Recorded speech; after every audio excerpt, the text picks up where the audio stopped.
J'ai changé ma petite intro. Je crois que j'aimais pas trop celle du premier épisode, mais là j'ai l'impression qu'elle fait pas trop Noël. Je sais pas, dites-moi ce que vous en pensez, parce que là je suis perdue. Mais bref, coucou tout le monde et bienvenue pour le deuxième épisode du calendrier de l'Avent Jardin de Vie. J'espère que vous allez tous très bien. Aujourd'hui, je vais donc vous raconter la suite de mon histoire d'amour. Je vais essayer de pas répéter trop les mêmes choses pour les personnes qui ont déjà écouté le premier épisode hier. Donc ceux qui savent pas le début, je vous invite à écouter l'épisode numéro 1 qui s'appelle Le nouvel élève que j'ai sorti. Aujourd'hui, je vous raconte donc ce qui se passe dans l'épisode numéro 2 qui, lui, s'appelle Un sourire ne me suffit pas. C'est, je pense, ma phrase préférée de notre relation avec Yuri, celle qui la définit un peu le mieux. Vous allez comprendre après pourquoi. Donc hier, je vous ai laissé sur mon premier message que je lui avais envoyé, un message qui était un petit peu timide, un petit peu bancal aussi, mais qui a porté ses fruits puisqu'il m'a répondu, et il m'a répondu ça. Salut, ça me ferait super plaisir de te parler. Sois pas timide, t'inquiète. Tu dois sûrement dormir, mais j'espère que tu passes une bonne nuit. Je trouve ça dingue parce que quand il m'écrit, il est toujours hyper poli et hyper attentionné comme garçon. J'ai toujours discuté avec des garçons qui parlaient un petit peu mal par message. Et lui, je trouve qu'il a l'air hyper doux et il prête vachement attention à chacun de ses mots. Il me renvoie un message le matin pour savoir si j'ai passé une bonne nuit et on se revoit en cours. Je vous avoue que je suis totalement sous le charme, j'adore son style de vêtements, il fait toujours attention à ce qu'il porte. Et moi j'adore les gens qui font même attention aux couleurs dans leur tenue. Lui, je vois qu'il porte tous les jours des petites chaussettes assorties à son pull, donc ça me plaît beaucoup. Il est très timide aussi comme moi, donc on se dit pas bonjour et on s'adresse pas la parole. Mais j'ai l'impression que le destin force un peu les choses parce que même si on s'évite, on finit par se recroiser partout et on se croise dans les couloirs. Donc je finis par lui sourire sous mon masque avant de prendre la fuite parce que je deviens rouge comme une tomate. Et je reçois quelques minutes plus tard un message qui me dit: Un sourire ne me suffit pas, j'ai envie de te parler. Moi aussi j'ai envie de plus qu'un sourire. Tu souris avec les yeux. Toi aussi tu sais bien le faire, hâte de le voir de plus près. On enchaîne avec une longue discussion sur l'art, on se partage des photographies qu'on aime, on parle de théâtre, de musique, on parle toute la nuit en fait par message. Et le lendemain, on se voit à l'école et rien n'a changé, on s'évite une nouvelle fois.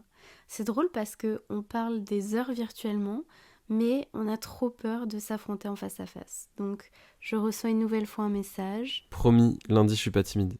Je lui fais bien évidemment la promesse de ne pas l'être aussi. Ensuite, il me propose une sortie au musée avec ses amis. Mais je refuse parce que déjà, je me sens pas prête. Et puis, j'ai envie aussi d'avoir un moment avec lui. Mais que tous les deux. Parce qu'en fait, quand je suis dans un groupe et que les gens parlent, je trouve jamais ma place et je me sens jamais à l'aise. Je me sens jamais moi. Pour moi, les meilleures discussions, c'est à deux parce que c'est plus facile pour moi de répondre à l'autre et de s'imposer. Et je crois qu'au fond aussi, j'ai peur de le décevoir. C'est pour ça que je refuse.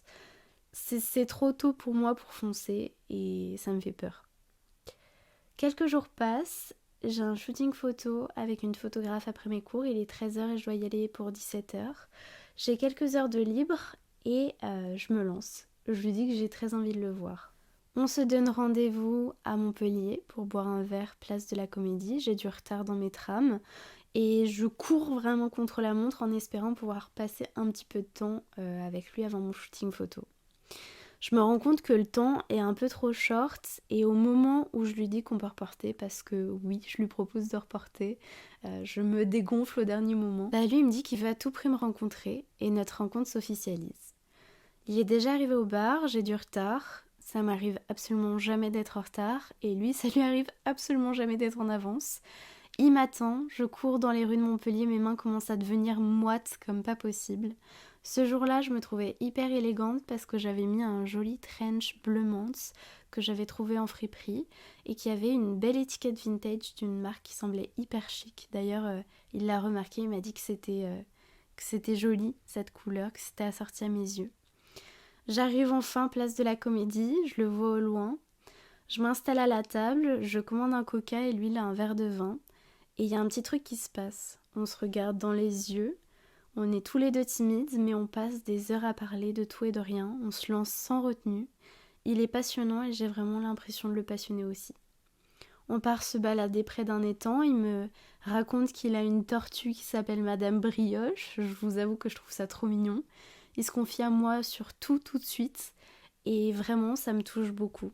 C'est un garçon qui me fait vraiment quelque chose. Il me reste à peine 5 minutes avec lui avant de partir à mon shooting photo. Et ça me rend triste parce que j'ai l'impression que, je sais pas, que j'aurais aimé passer l'éternité avec lui.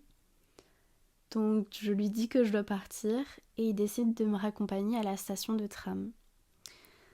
Il est temps de se dire au revoir, je sais pas si on se reverra en dehors des cours. Moi j'aimerais beaucoup mais je sais pas vraiment ce qu'il pense. Il prend mon visage avec ses 2 mains et il m'embrasse les joues une par une en me remerciant pour ce moment. Je rentre dans le tram et je lui envoie de suite un message. Merci pour tout, j'espère ne pas t'avoir ennuyé. Merci à toi, je suis content d'avoir enfin pu te rencontrer. J'ai un sourire niais collé au visage. De même, le sourire partagé. Tu es chouette comme garçon. Je t'apprécie beaucoup, Amy. Moi aussi, Yuri.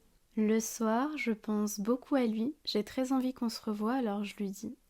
Et il me répond qu'il faut créer le manque, pour qu'on soit encore plus heureux de se revoir et qu'il a très envie aussi.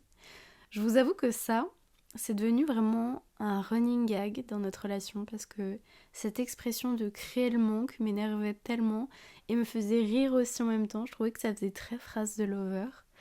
Donc, je décide de prendre mon mal en patience et d'attendre. Et depuis cette dernière discussion, je reçois plus aucune nouvelle de lui. Et là, je commence à paniquer parce que je me dis que je lui plais peut-être pas tant que ça finalement. Donc ça me chagrine beaucoup. Je sais pas trop ce que je dois faire, si je dois imaginer une suite à cette relation, si je dois laisser tomber, si je dois le laisser tranquille ou lui poser certaines questions, parce que je me pose plein de questions et j'ai besoin de réponses. Donc, je laisse couler et j'attends. Voilà, c'est la fin de ce 2e épisode spécial Noël de Jardin de Vie.